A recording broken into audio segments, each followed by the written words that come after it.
ان الدین عند اللہ الاسلام۔ صدق اللہ مولانا العظیم وبلغ رسولہ النبی الامین الکریم ونحن علی ذلک من الشاہدین والشاکرین والحمد للہ رب العالمین۔ برادران دینی و یقینی، حضرات حاضرین و ناظرین، موجودین و غائبین،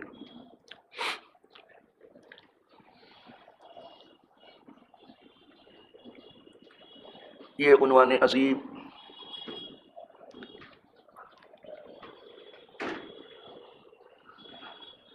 جمعہ کی تقریر میں کچھ دنوں سے میں نے پیش نظر رکھا ہے۔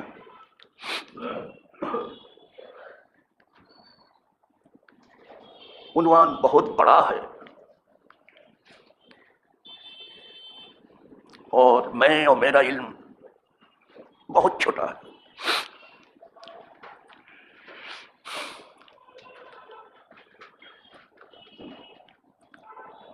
اتنی بات تو آپ کو یاد ہوگی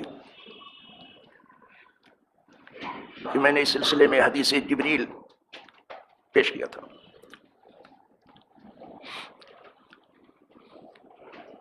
وہ بارگاہ رسالت میں سوال کر رہے تھے اور غیر معمولی ادب پیش کر رہے تھے، جس سے ہمیں آپ کو نہیں صحابہ کو بڑا تعجب تھا۔ پوچھتے تھے اسلام کیا ہے، وہ پوچھتے تھے ایمان کیا ہے، وہ پوچھتے تھے احسان کیا ہے، وہ قیامت کے بارے میں پوچھ رہے تھے، وہ علامات قیامت کے بارے میں سوال کر رہے تھے، اور حضور سرور عالم ارواحنا فداء صلی اللہ علیہ وسلم اس کا جواب دے رہے تھے۔ تو جبریل تو چلے گئے۔ حضرت عمر سے پوچھا، اسی لیے میں نے کہا جبریل آئے تھے علم سکھانے کے لیے اور ادب سکھانے، یہ کہیں سے نکلا۔ اب میں اسی گفتگو کو تھوڑا سا آگے بڑھا رہا ہوں، اب کتاب اللہ کی روشنی سے اس کو آگے بڑھاتا ہوں تاکہ آپ یہ جو خاصان بارگاہ ہیں، جو ربانیین ہیں، اللہ والے لوگ ہیں، خدا دوست لوگ ہیں، مردان حق آگاہ ہیں، جو عرفاء عارف باللہ ہیں، ان کے پاس صرف علم ہی نہیں ہے، بے پناہ ادب ہے ان کے پاس، بے پناہ ان کے پاس ادب ہے۔ چلو ہم دونوں کو ساتھ میں لے کے چل رہے ہیں، علم اور ادب دونوں۔ تو جو خاصان بارگاہ ان کے پاس علم بھی ادب بھی۔ موسیٰ علیہ السلام سے کسی نے پوچھا تھا کہ اس وقت آپ سے بڑا بھی کوئی عالم ہے؟ تو جواب نے کہا میرے علم میں نہیں ہے۔ قدرت نے کہا نہیں ہے، وفوق کل ذی علم علیم، ہر علم والے کے اوپر علم والا ہے، جاؤ خضر کے پاس جاؤ۔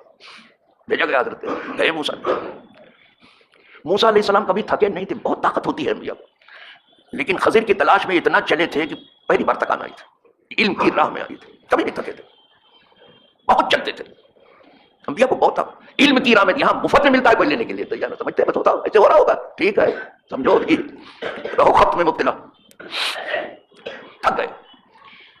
حضرت خضر کو پا لیا بہرحال حضرت موسیٰ نے، اور اب میں آپ کے پاس اس لیے آیا ہوں کہ آپ کے ساتھ رہ کر کے کچھ سیکھوں میں۔ کہا لیکن تم سے صبر نہیں ہو سکے گا، پہلے کہہ دیا تھا، اور آپ اس بات پر کیسے صبر کریں گے جس کو آپ کا علم نہیں گھیر رہا ہے، کیسے کریں گے؟ کیف تصبر علی ما لم تحط به خبرا، ایسی بات پر کیسے آپ صبر کریں؟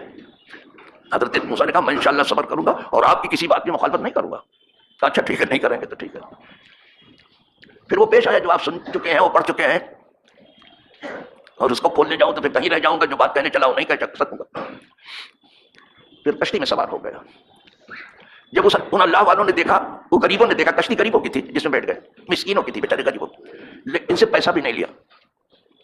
یہاں کتنے اللہ والا کے پیسہ لاؤ، پہلے عقیدت اللہ کا بہت پیسہ پہلے لاؤ۔ اللہ والے سے کہتا خلوص پیدا، خود فلوس مانگ رہا ہے، لاؤ لاؤ، جہاں بھی جائیے، کہیں بھی، کپڑے والے کے یہاں جائیے فلوس، گوشت والے کے یہاں فلوس، سبزی والے کے یہاں فلوس، اناج والے کے یہاں فلوس، دنیا کی کسی کوچے میں جاؤ فلوس لائیے، پہلے فلوس لائیے۔ اور جب اس کی بات آئی تو کہا آپ ذرا فلوس پیش، صرف خلوص کا سوال ہی کرتے ہو، تم بھی تو کچھ خلوص پیش کرو. یہ بات ٹھیک کہہ رہے ہو کہ خلوص پیش کرو، لیکن آپ کو بھی تو کچھ خلوص پیش کرنا ہے. سیکھا ہی نہیں ہے. ان بیچاروں نے پیسہ بھی کرایہ بھی نہیں لیا کشتی میں بیٹھنے کا. دیکھا کہ اللہ والے ہیں، مسکین تھے لیکن نگاہ والے تھے. سمجھ گئے کہ نگاہ والے تھے کہ اللہ والے ان سے پیسہ نہیں لیا، کرایہ نہیں لیا. ہے ابھی بھی کچھ بندگان قدسی ایسے ہیں کہ اللہ والوں کو دیکھ لیتے کہتے نہیں کرایہ نہیں چاہیے، دعا چاہیے آپ سے. ہے ابھی. اچھا صاحب، حضرت خضر نے کشتی توڑ ڈالی، اس کے دو پٹرے نکال ڈالے اس کے ساتھ. اب موسیٰ علیہ السلام نے دیکھا کشتی توڑ رہے ہیں، اچھی خاصی کشتی بیچاری، وہ بھی غریبوں کی، وہ بھی ایسے لوگوں کی جنہوں نے کرایہ نہیں لیا مفت سے، اس کو ہتھوڑا لے کے توڑ رہے ہیں اس کو. بول پڑے، حالانکہ وعدہ کیا صبر کروں گا. حضرت خضر نے صرف اتنا کہا کہ میں نے آپ سے کہا نہیں تھا کہ آپ صبر نہیں کر سکو. تو حضرت کریم کو یاد ہے کہاں کہا تھا. اچھا ہاں ٹھیک ہے، اب میں احتیاط کروں گا.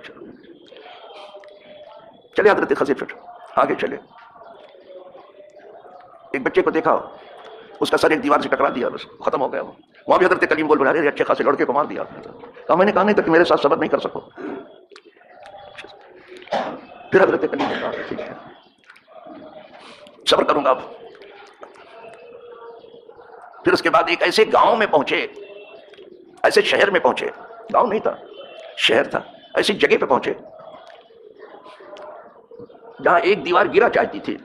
حضرت خضر نے ہاتھ لگایا اس کو سیدھا کر. حالانکہ وہ آبادی والے ایسے تھے یہ دیکھ کر کے بھی اللہ والے کسی نے کھانا تک نہیں کھلایا، کھانے کو بھی نہیں پوچھا. اب ابھی ملے گی ایسی آبادی، خود کھا لیں گے کسی کو نہیں، ٹفن کھولیں گے نہیں جب تک کوئی چلا نہ جائے. انا للہ، کیا ہے یہ، کیا ہے آپ کا ٹفن صرف آپ کے کھانے کے لیے؟ اس میں دوسرے قصہ نہیں ہے کیا؟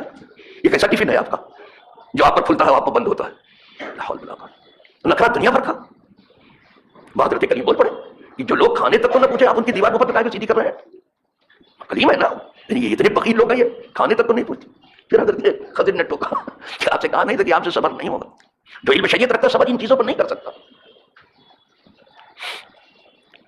یہ تیسری بات پر جو ہے حضرت خضر نے کہا کہ اب ہماری اور آپ کی جدائی ہو جائے گی. ھذا فراق بینی و بینک، اب ہمارے آپ.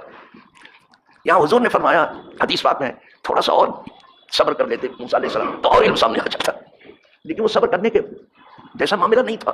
حضرت کریم نہیں صبر کر پائے. بس یہ 3 چیز سیکھے. اس کے بعد اب دیکھو حضرت خضر کہہ رہے ہیں کہ ہم نے کشتی کیوں توڑی، غلام کو کیوں مارا اور دیوار کیوں سیدھی. اب سکھا کر، لیکن سکھانے میں یہ دیکھو کہ جہاں نقصان کی بات ہے حضرت خضر اسے اپنی طرف لے رہے ہیں، اور جہاں فائدے کی بات ہے قدرت کی طرف لے رہے ہیں. ادب دیکھو ذرا، یہاں ہم نقصان قدرت کی طرف ڈال دیتے ہیں، فائدہ اپنی طرف کیا ہے، ہماری کمائی ہے. الٹی سیدھی گنگا بہاتے ہیں، اس لیے الٹے سیدھے نتائج سامنے آ رہے ہیں. دیکھو کہنے لگے سب سے پہلے کشتی کے بارے میں کہا. یہ جو کشتی تھی، کشتی اما سفینہ، آپ بتا رہے ہیں یہ جو سفینہ ہے نہیں کشتی، اما سفینہ تو، لیکن یہ جو سفینہ تھی فکانت لمساکین، یہ غریبوں کی کشتی تھی، امیروں کی نہیں تھی، غریبوں کی کشتی تھی. آیا ہے دین تو غریبوں ہی میں بابا، اور رہے گا بھی آخر میں بھی. یہ کشتی غریبوں کی تھی، یہ لائے اما سفینہ تو فکانت لمساکین، یہ کشتی غریبوں کی تھی. یا ملون فی البحر، اس سے جو ہے سمندر میں اپنی کمائی کرتے تھے. فارت تو انائی بہا، تو میں نے ارادہ کیا اس کشتی کو عیبدار بنا دوں. دیکھا اپنی طرف لے لیا پٹ سے اس کو، عیبدار جہاں بنانا تھا کشتی کو سیدھے فارت تو کا لفظ استعمال کیا. تو میں نے ارادہ کیا اس کشتی کو عیبدار بنا دوں. یہ قرآن پڑھ رہا ہوں آپ کو، دیکھ رہے ہیں فارت تو انائی بہا. تو میں نے ارادہ کیا اس کشتی کو عیبدار بنا دوں. وکان وراءہم ملک یاخذ کل سفینۃ غصبا، اور ان کے پیچھے ایک بادشاہ تھا، وہ اچھی کشتی کو زبردستی چھین لیتا تھا. جو کشتی اچھی ہوتی تھی زبردستی لے لیتا تھا. تو ان کے پیچھے ایک بادشاہ تھا، یہ ڈر تھا کہ یہ کشتی بھی وہ لے لے گا. تو میں اس کو عیبدار اس لیے بنا دیا کہ اب نہیں لے گا. بولی عیبدار لے کے کیا کروں گا. اور ساتھ ہی صاحب علیہ رحمہ اس موقع میں فرماتے شکستہ متاع کی دردست درست، اصحابے کی دردست دشمن درست. ٹوٹی پھوٹی پونجی جو تیرے پاس ہے یہ زیادہ اچھا ہے اس سے کہ سلامت پونجی جو ہے تو رکھے کوئی دوسرا والے جائے اس کو. تو بھیا اپنی ٹوٹی پھوٹی جو ہے پونجی بچی ہے. شکستہ متاع کی دردست تو اصحابے کی دردست دشمن درست. ٹوٹی پھوٹی پونجی جو تیرے پاس ہے یہ اچھا ہے، اگر سلامت ہوتی تو کوئی اٹھا کے اس کو لے جاتا، دسم کر دیتا. دیکھو اپنی طرف لے لیا کہ میں نے کشتی کو توڑ دیا، میں نے کشتی کو عیبدار بنا دیا، اپنی طرف لے دیا. اس کو دیکھ لیں، یہ ادب ہے، یہ ادب اللہ والوں کے پاس. فارت تو ان بہا، یہ واحد کا صیغہ واحد مت کر لوں، تو میں نے اس کو عیبدار بنانے کا تھا. ایک چیز ہو گئی. اب دوسرے کے معنی بتا رہے ہیں حضرت کلیم کو. وَأَمَّا الْغُلَامُ، لیکن وہ لڑکا جس کو میں نے مار دیا تھا اس کے ماں باپ مومن ہیں، اور ڈر تھا کہ یہ بچہ ان دونوں کو کفر کی طرف گھسیٹ لے جائے گا اور سرکشی کی طرف. تو ان دونوں کو بچانے کے لیے ایمان پر اس لڑکے کو ختم کر دیا میں نے. یہ لڑکا رہتا تو ماں باپ کو بھی سرکشی اور کفر کی طرف گھسیٹ لے جاتا. یہ دوسرے کے معنی بتایا. دیکھا لیکن الفاظ اب دیکھیں جو ادب دکھانا. ادب یہ ہے یہاں وہ جو ہے استعمال کیا وَأَمَّا الْغُلَامُ فَكَانَ أَبَوَاهُ مُؤْمِنَيْنِ فَخَشِينَا أَن يُرْهِقَهُمَا طُغْيَانًا وَكُفْرًا. فَأَرَدْنَا، تو ہم نے ارادہ کیا. یہاں ہم نے کی بات اس کی گئی، وہاں میں نے کی بات استعمال کی تھی کشتی توڑنے میں. یہاں ہم نے کی بات، اس میں دو چیز ہے. یہاں متقدم مال خیر کا صیغہ آ رہا ہے. ہم نے ارادہ کیا، فَأَرَدْنَا کا لفظ استعمال. اس لیے اس نے مارنا بھی ہے تو اس کو اپنی طرف لے لیا، اور اس میں دونوں کو ایمان کو باقی رکھنا ہے وہ قدرت کی طرف کر دیا. اس لیے نہ فَأَرَدْنَا کا کیا ادب ہے اللہ. یہاں اردنا کا فَأَرَدْنَا أَن يُبْدِلَهُمَا رَبُّهُمَا، تو ہم نے ارادہ کیا کہ ان دونوں ماں باپ کے لیے جو مومن ہے اللہ بدل دے خیرا منہ زکاۃ وَأَقْرَبَ رحمًا. اس سے بہتر ستھرائی میں بھی اور اس سے بہتر رحم کرنے میں بھی اللہ بدل دے اس لڑکے کے بدلے میں. یا اردنا متکلم دونوں چیزیں ہیں، اس لیے دو کو لیا. مارنا تھا تو اپنی طرف لے لیا، اور ان کو ایمان پر باقی رکھنا تھا قدرت کی طرف. تیسرے میں دیوار جو سیدھی کی تھی وَأَمَّا الْجِدَارُ، جدار دیوار کو کہتے ہیں. اب اس کے معنی وَأَمَّا الْجِدَارُ فَكَانَتْ لِغُلَامَيْنِ يَتِيمَيْنِ فِي الْمَدِينَةِ، لیکن یہ دیوار جو تھی دو بچوں کی تھی جو یتیم تھے، جو شہر میں یتیم تھے. فی الْمَدِينَةِ فَأَرَادَ رَبُّكَ، اب صرف رب کا نام لیا. ادب ذرا دیکھیے. فَأَرَادَ رَبُّكَ، تو تمہارے رب نے ارادہ کیا کہ یہ دونوں بچے بڑے ہو جائیں، جوان ہو جائیں، اور اس دیوار کے نیچے جو خزانہ ہے اس پر قابض ہو جائیں. اب سیدھے قدرت کی طرف منسوخ کیا، صرف رب کا استعمال. یہ ادب ہے. یہ سیکھو. یہاں یہ ہے کہ ہنر آئے تو اپنی طرف منسوخ کر لو کہ میری کمائی. کیا کروں قدرت ہی کوئی سمجھ دو، سب الزام قدرت کے اوپر ڈال رہے ہو. کیا بے ادبی ہے. بھلا ہو تو تم اپنا ہنر بتانے چلو، اور کچھ برا ہو جائے تو قدرت پہ الزام دینے لگو. کیا سکھایا آپ نے اسلام؟ ایسے گھر بیٹھے اسلام ملتا ہے. موسیٰ علیہ السلام کو اتنی راہ چل کے جائیں جب دین ملتا ہے، تمہیں گھر بیٹھے مل رہا ہے. کس نے بتا دیا تمہیں؟ کون ہے تمہارا مولوی؟ کریم کو جانا پڑا. بڑی خوش فہمی میں آپ ہیں. دیکھ رہے ہیں تب اللہ فَأَرَادَ رَبُّكَ أَن يَبْلُغَا أَشُدَّهُمَا وَيَخْرُجَ كَنزُهُمَا، یہ بڑے ہو جائیں اور اپنا خزانہ، اس دیوار کے نیچے یتیموں کا خزانہ تھا، گرتی تو. اور ان دونوں بچوں کا باپ نیک تھا. وَكَانَ أَبُوهُمَا صَالِحًا، ان دونوں بچوں کا باپ نیک تھا. تو نیک باپ کے بچوں کی خبرداری قدرت نے کی. یعنی وہی تھا وہ تو بتاتے وہ 7ویں پشت پہ تھا، بہت دور تھا. فائدہ پہنچتا ہے سلسلے کا. چلو براہ راست ہو یا 7ویں پشت میں ہو، کہا تمہارے رب نے ارادہ کیا کہ یہ بچے بڑے ہو جائیں، اپنا خزانہ نکال لو. رحمت من ربک، یہ رحمت ہے تمہاری. پھر ایک بات خضر نے بڑے پتے کی کہی تھی، اس کو بھی سمجھ کے آپ یاد کر لو. دھیرے دھیرے میں اس کو بڑھاؤں گا اس عنوان کو، علم ادب. وما فعلته عن امری، اور یہ کام جو ہے میں نے اپنے ارادے سے، اپنے حکم سے نہیں کیا ہے، یہ سب قدرت کے اشارے پہ کیا. معلوم ہوا اولیاء کا کام اپنے ارادے سے نہیں ہوتا، سب قدرت کے اشارے پہ ہوتا ہے. ہم کرتے ہیں اپنے ارادے پہ کام اور آنکھیں ملاتے ہیں اولیاء سے. ارے کجا تم کہ نسبت خاک رہا بعالم پاک، کجا تم کجا ہو. وما فعلته عن امری، یہ میں نے اپنے حکم سے نہیں کیا. یہ قدرت. پھر کہہ دیا حضرت ذالک ما لم تستطع علیہ صبرا، یہ وہ در پردہ مانا تھا جس پر آپ سے صبر نہیں ہوا. پردے کے اندر مانا تھا، دیکھنے میں یہ زیادتی تھی لیکن حقیقت میں یہ انصاف تھا بہت بڑا. تو کچھ علم ایسا جو میں سمجھتا ہوں بس اس سے آگے آج نہیں بڑھوں گا، اس کو آگے بڑھاؤں گا. یہ اللہ والے جو کرتے ہیں سب قدرت کے اشارے پر. وما فعلته عن امری، یہ ہے آیت. میں نے اپنے سے نہیں، اور ہم سب اپنے مرضی سے کرتے ہیں کہ بھائی ہماری مرضی چلے گی، ہم مالک ہیں، حکم ہمارا کیا ہے. تو کیا ہے تیرا حکم؟ کیا ہے؟ کیا مرضی چلائے گا تو بھی کچھ ہے کچھ نہیں. اللہ والے سب اللہ کے حکم سے. وما فعلته، میں نے اپنے حکم سے نہیں کیا. سب اللہ کا یہ وہ بات ہے جو آپ سب نے. آج اسی پر رکھیے، ابھی بعد میں پڑھائیں گے. وآخر دعوانا ان الحمد للہ رب العالمین.